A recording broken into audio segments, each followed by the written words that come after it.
Bienvenue dans Comprendre la finance, le podcast qui vous aide à lire la réalité derrière les chiffres. Aujourd'hui, on plonge dans un indicateur que les analystes surveillent comme un sismographe, le ratio d'endettement net, aussi appelé Gehring. Un ratio simple mais redoutablement puissant. Un ratio qui peut dire si une entreprise est solide ou si elle marche droit vers un mur de dette. Car derrière ce pourcentage se cache une réalité essentielle. Qui finance l'entreprise, les actionnaires ou les créanciers? Le Gehring mesure le levier financier d'une entreprise. Sa formule est simple, endettement net divisé par capitaux propres. L'endettement net, c'est les emprunts à moyen long terme plus les crédits court terme, moins la trésorerie disponible. Si la trésorerie dépasse les dettes, on parle d'endettement net négatif.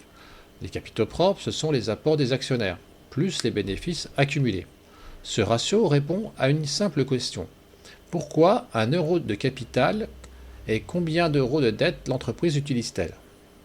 Alors pourquoi ce ratio est-il si sensible? Parce qu'il révèle la structure financière de l'entreprise.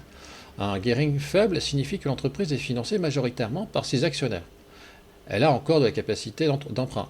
Un Gehring élevé signifie que l'entreprise dépend fortement de la dette. Elle est vulnérable aux hausses de taux, elle peut se retrouver face à un mur de dette. Et surtout, plus le Gehring est élevé, plus le coût du financement augmente. Certaines règles comptables gonflent artificiellement l'endettement net. Trois cas importants. Les emprunts convertibles. En IFRS, on sépare une partie en capitaux propres, une partie en dette. Résultat, le Gehring IFRS est souvent plus faible qu'en normes françaises.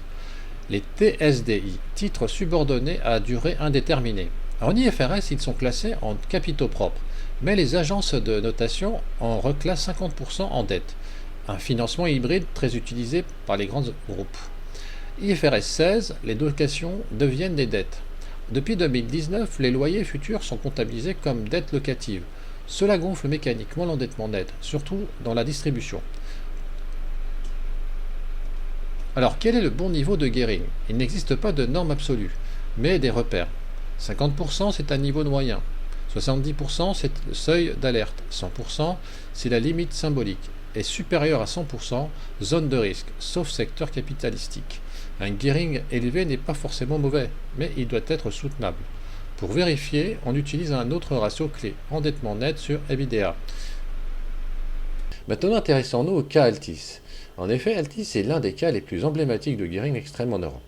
En 2017, la dette nette du groupe dépasse 50 milliards d'euros. Le Gehring dépasse 100% dans plusieurs entités du groupe. Le ratio dette nette sur EBITDA est extrêmement élevé, et puis est considéré comme très risqué par les agences. Standard & Poor's, Moody's et Fitch ont toutes dégradé la notation du groupe entre 2016 et 2018. Le cours de bourse Altis Europe a chuté de plus de 50% en quelques semaines fin 2017. Le groupe a dû lancer un plan massif de cession d'actifs comme Tours, Télécom, Data Center, etc. Alors pourquoi Altis est un cas parfait pour comprendre le Gehring? Tout simplement parce qu'il y a tous les ingrédients. Un endettement massif, un Gehring très élevé, des agences de notation qui s'inquiètent, des taux d'emprunt qui montent, une stratégie contrainte et des cessions d'actifs forcées. Alors ce cas montre que quand le Gehring devient trop élevé, l'entreprise perd le contrôle de son agenda. Ce n'est plus elle qui décide, ce sont les marchés, les agences de notation et les créanciers. Alors pourquoi les dirigeants surveillent-ils ce ratio comme le lait sur le feu? Tout simplement parce qu'un Gehring élevé augmente le coût de la dette, réduit la flexibilité stratégique, inquiète les agences de notation et peut faire fuir certains investisseurs institutionnels. Alors pour protéger leur Gehring, certaines entreprises réduisent leur investissement, vendent des actifs et limitent les dividendes, renoncent aussi à certaines acquisitions. Autrement dit, le Gehring influence directement la stratégie d'une entreprise. Alors quelles sont les quatre réalités que les investisseurs connaissent bien? La première réalité, un bon bénéfice ne garantit pas un bon Gehring. En effet, une entreprise rentable peut être très endettée.